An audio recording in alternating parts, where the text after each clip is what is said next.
Welcome to WSA TV's Women's Premier Show. Today, we're talking about leaders. Leaders today are challenged more than ever to bring their teams together to make the greater impact. And we're dedicated to helping you do that.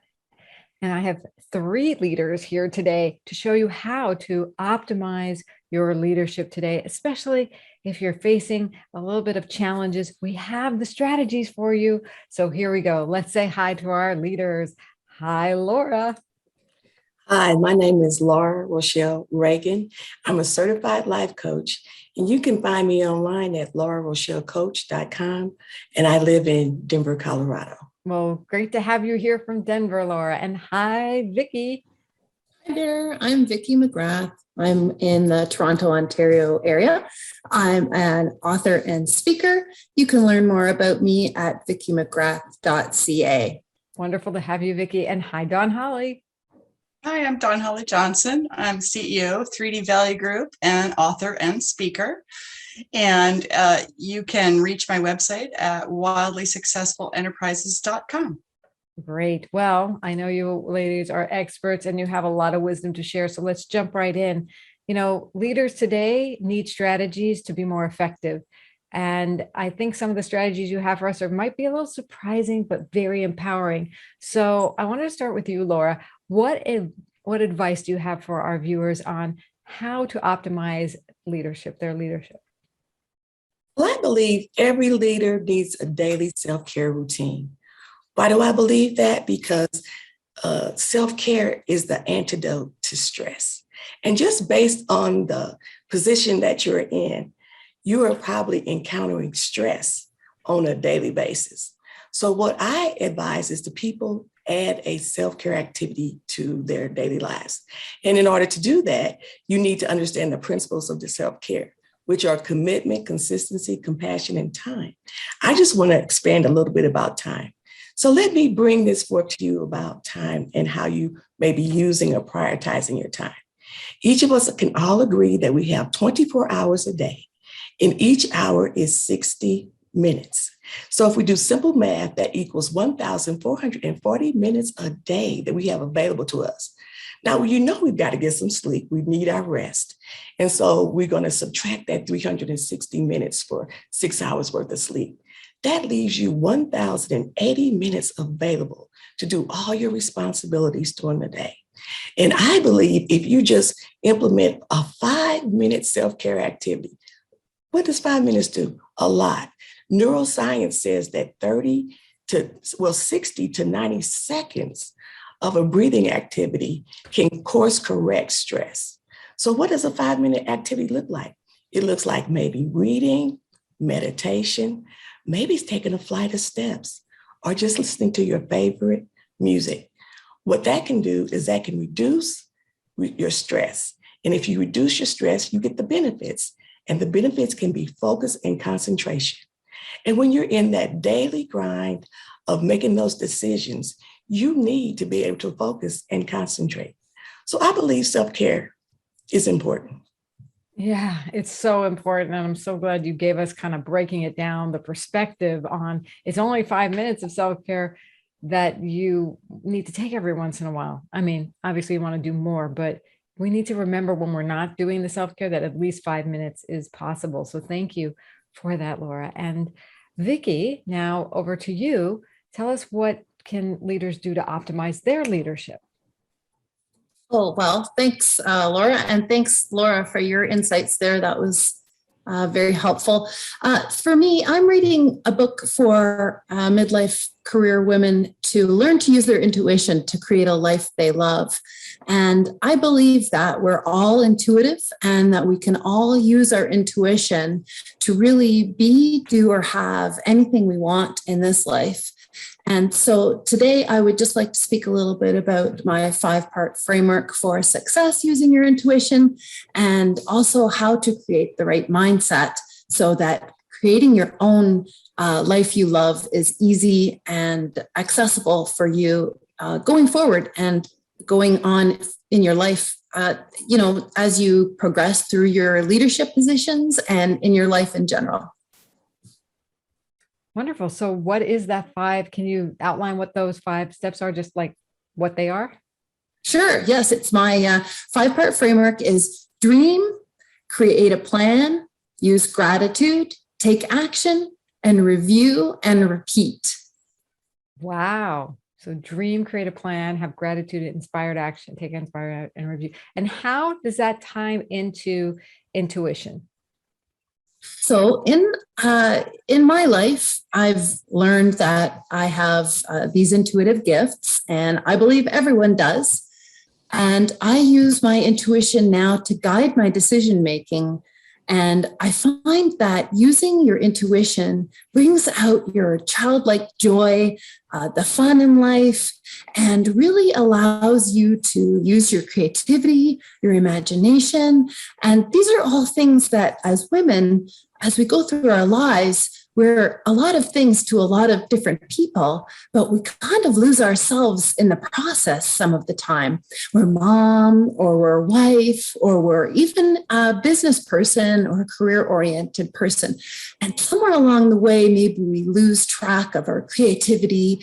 We forget to use our imagination to dream.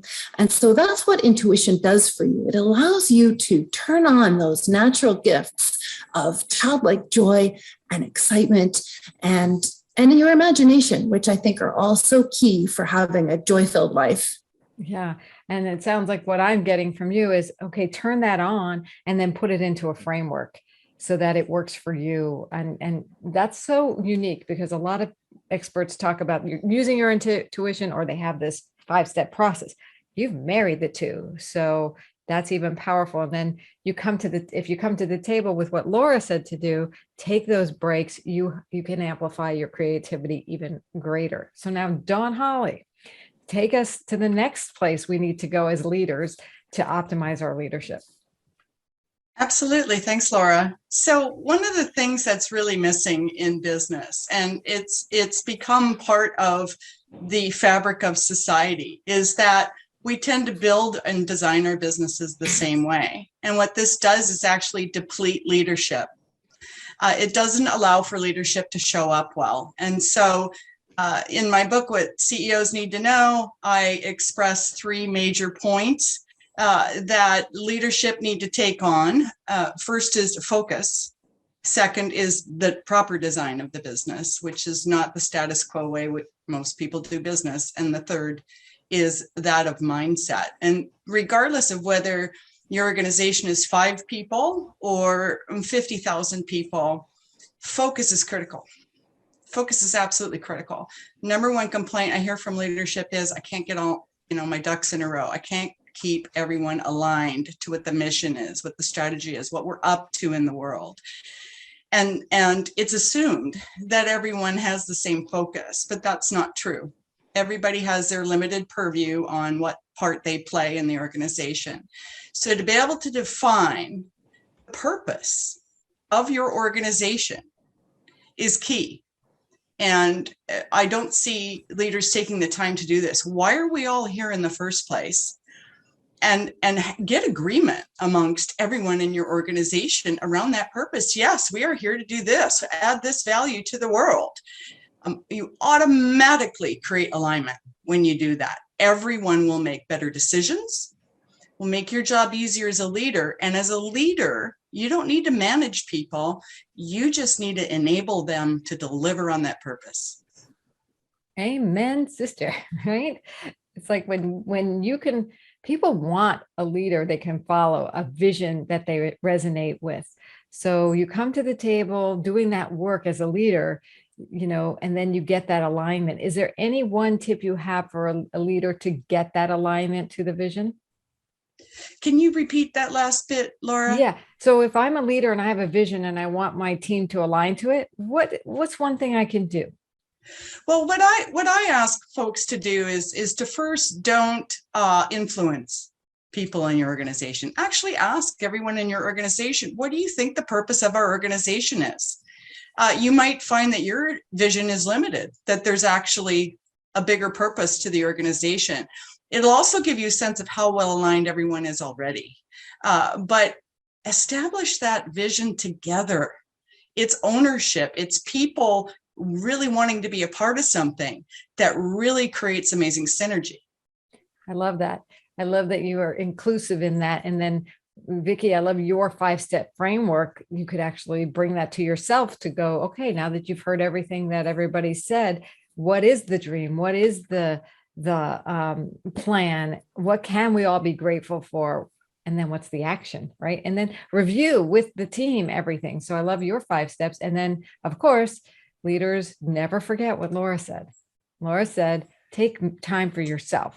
Because if you're not going to be able to do what Dawn, Holly, and Vicky are telling you to do effectively. Wow, ladies, that was incredible leadership optimization advice. So I want to learn a little bit more about each of you.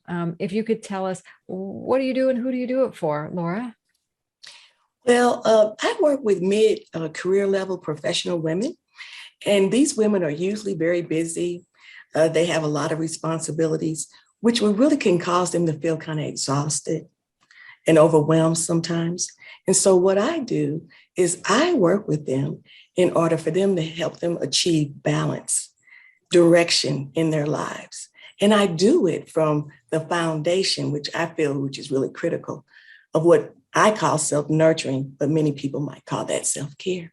I love that. So talk to us, tell us a story about a client you helped see some results with this.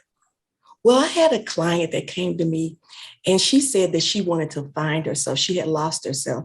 It was similar to what Vicky was saying, that she had so many responsibilities and she was busy doing so many things for other people that she couldn't find herself in her life anymore. And this woman had a long, successful, and satisfying career. As a matter of fact, she had transitioned to retirement. But even in retirement, she still had a very busy and overcommitted schedule.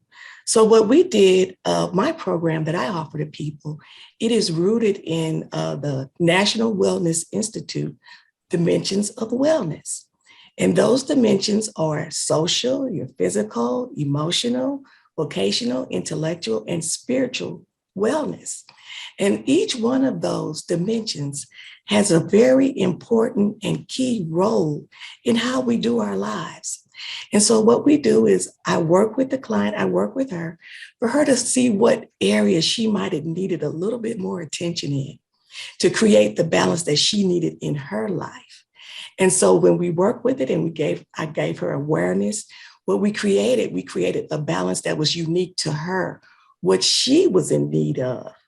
And from there, she not only found herself, she will tell you that she had a renewed and better version of herself, because not only was she engaged with her family and her commitments, but her commitments in her life also included her. Beautiful. What a nice story of, even having a better version of yourself come through. Yes. Yeah, that's great. Yeah. All right. Well, Vicky, I'd love to hear more about who do you work with and what do you do with them?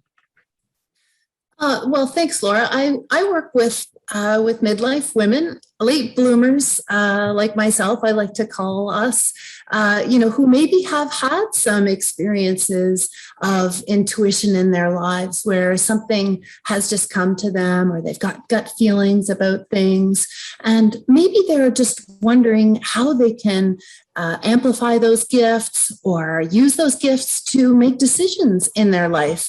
And so really, the reason I'm writing the book and the online course is to inspire, empower, and really impel women to step into their intuition, to use that for joy and fun in their life. Similar to Laura, really, I would say my client would be the career woman who maybe is suddenly an empty nester, or maybe has gone through a divorce, or maybe they're feeling life is really passing them by and they haven't lived their purpose. Like Dawn Holly was saying about organizations, we all have a purpose. And so really, how can I help them, show them what their intuitive gifts can do for them and help them move forward into a life that they love, where they can really be, do, or have everything that they want and that maybe they've not really thought about up until now because they've been so busy being mom or wife or boss or employee. And so really the idea is that we really can have everything we want in this life. And we have everything already within us to be successful. And I would just like to help everyone that would be interested in reading my book and taking my course to learn more about how to do that. In just a few seconds, this is so awesome. Can you tell us how you came to this work? Sure. So I was really my reader. I had a 25-year career.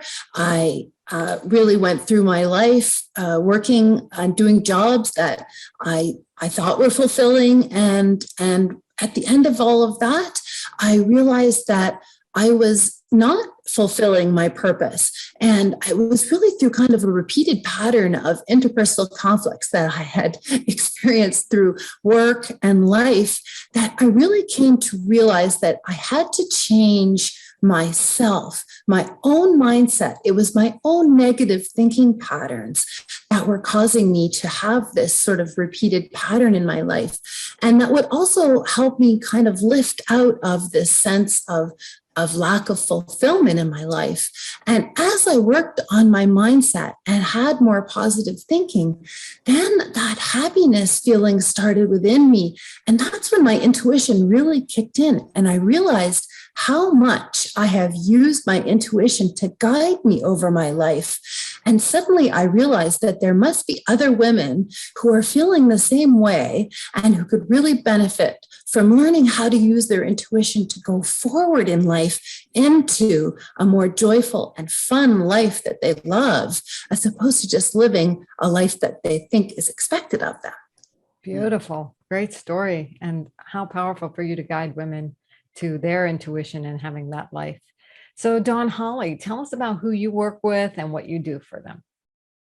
Absolutely. Well, what I do is I take businesses, I help leaders, right? Create a business that's wildly successful, take it from status quo and move it into wildly successful. And wildly successful means the business is outperforming anything you ever dreamed of.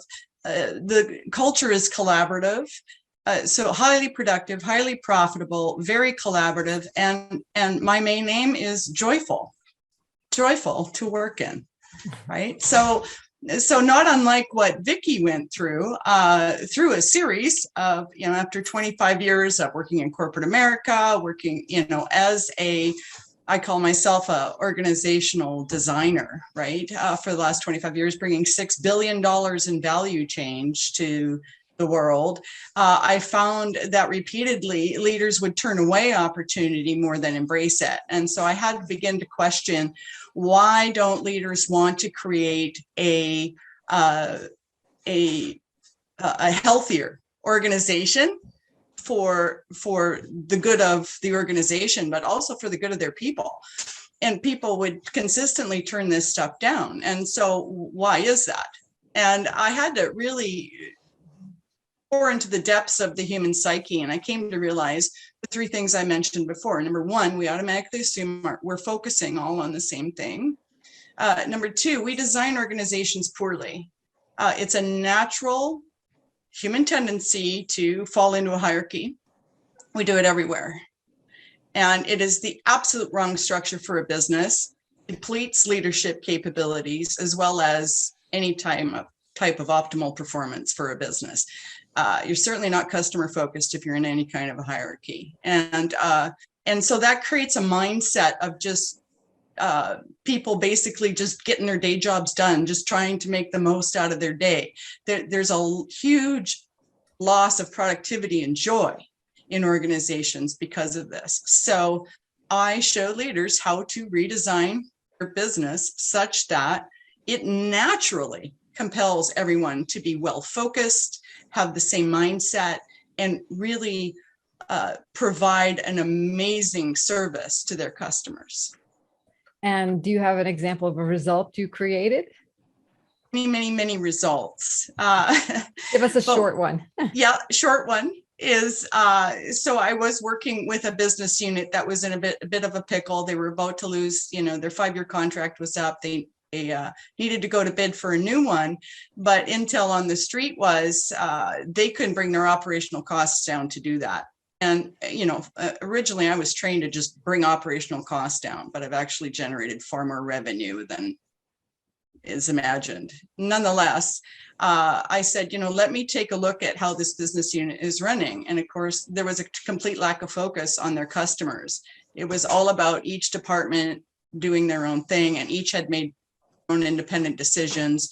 And so the ability for the organization to deliver well was very poor. Now, that wasn't the goal. The goal was to reduce operational costs. But as I worked with them to stay focused on what's the purpose of this organization, what do our customers really want? You can put yourself in place of one of those customers and think about what they really want.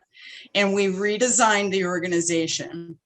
We did reduce $2.5 million in operational costs in just 3 weeks, and went out to bid and won it. That was a $5 billion contract for the next 5 years. So otherwise, that entire business unit would have had to have collapsed. We would have laid off 900 people.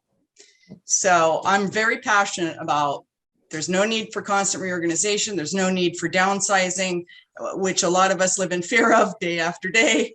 And there's no reason to not have joy in the workplace and allow leadership to show up. I love that. Well, congratulations to the successes you've created for organizations and for all the successes all of you have done with leaders around the globe. Now, I want to end with one final quick question. It's about Women Speakers Association, because we bring amazing leaders like yourselves to the forefront. We help fuel your vision and message and get it out there. So I want to know, what, from your mouths, what has been, or what is the value that you are receiving and looking to receive from Women Speakers Association, Laura? Well, excuse me. Well, I believe the support that this organization brings to women is really just excellent. And the training, oh my goodness, the training is really good. And the price point, in comparison to what's on the market, you can't beat it. You cannot beat it.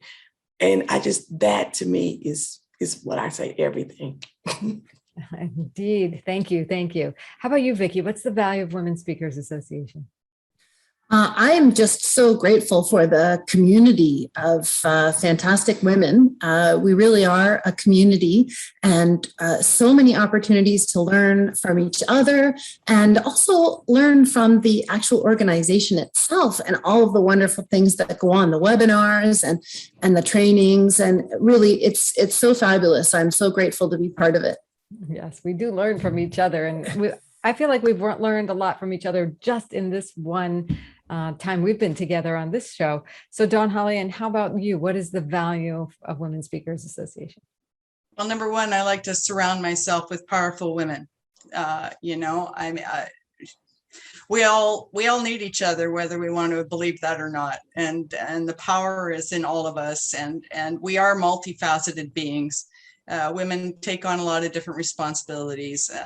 Both Laura and Vicky talked about that. And so, it's being able to, network, but also just get to know, right? New, powerful women that you want to stay in touch with in your life.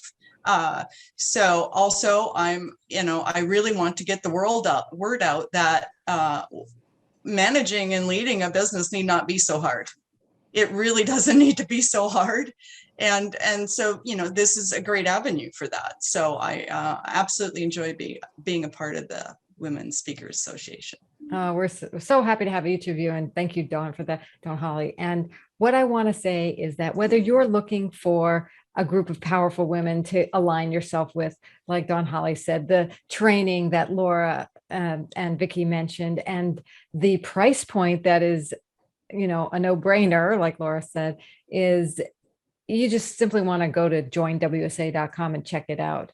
And not to mention the networking events we do, the opportunities you have to grow your visibility as well. So I am thrilled that all of you have joined me here today. Thank you, Laura. Thank you, Vicky. Thank you, Dawn Holly, for being a part of our organization and really empowering each other to be the best leaders and optimize our leadership. So we'll be back next week on another show. Thank you so much. Bye for now. Thank you. Bye. Thank you. Bye.